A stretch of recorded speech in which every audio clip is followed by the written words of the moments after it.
I'm gonna be honest, I don't know how to do this. I've never done a YouTube video. This is my first one. I'm just gonna wing it. Fuck it. Because I've been putting it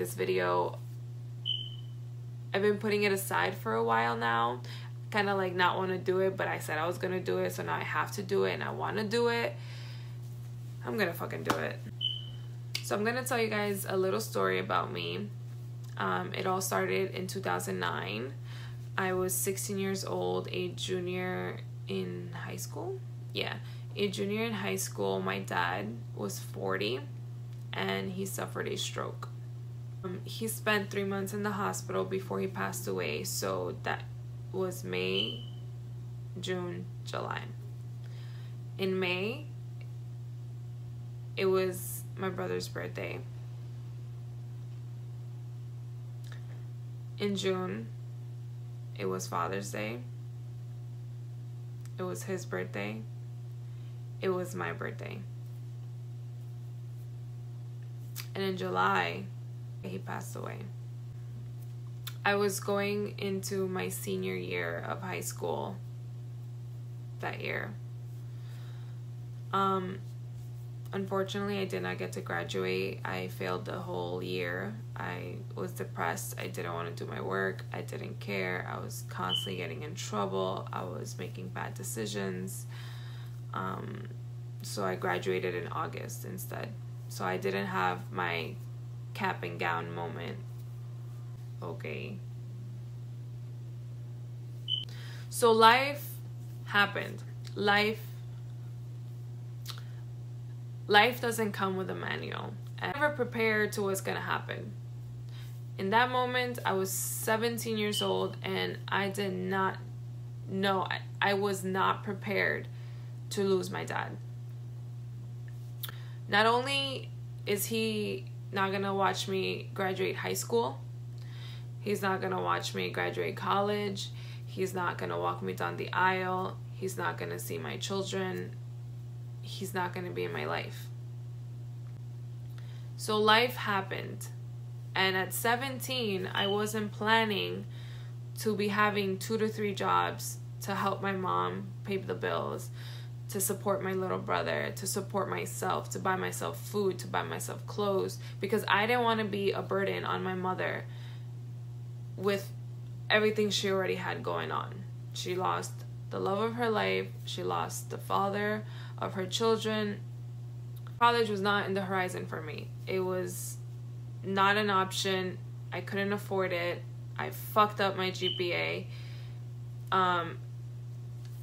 It just had to be, my life with school had to be put on hold. So from 2010 to 2013, I was just working. I wasn't doing anything. I wasn't pursuing anything. I was just very stagnant. I wasn't like growing. And then that's when it hit me and I was like, you know what?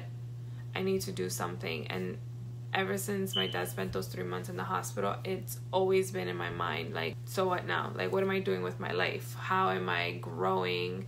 So I went to medical assistant school and let me find out if this is something I really want to do or if this is something that is not for me. It was like 9 months.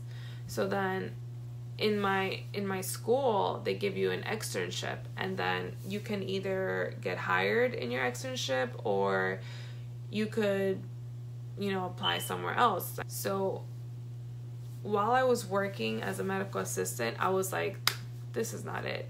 This is not it. Like, this is paperwork and stuff. Like, I want to get inside the hospital. I want to know the hospital. Like, I want to work at the hospital. That was my goal. And fortunately for me, I have a family member who actually works in the hospital and she helped me get the job.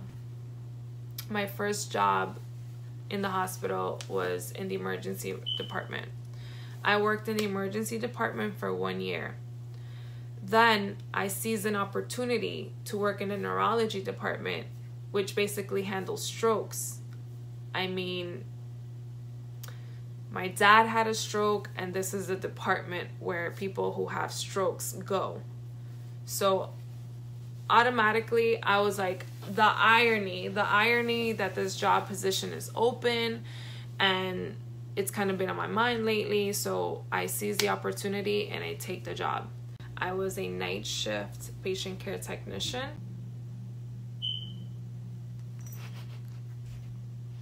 This summer, I took a position in the intensive care unit, so I've been there for a couple months. I am currently a full-time nursing student. I am in my OB and pediatric rotation. I couldn't save his life, but I definitely will save lives one day. I refuse to ever be left in the dark again. I mean, I was 17, so I really didn't know much, but you know, now moving forward, God forbid, if I have a family or friend in the hospital, I do know what's going on. I do know the medications. I do know the procedures. I do know how to take care of a sick patient. Stay tuned for the next video because I will be showing you how to organize your binder for nursing school and many more other things. I'm done talking. Give this video a thumbs up if you enjoyed it. If you give it a thumbs down, bye.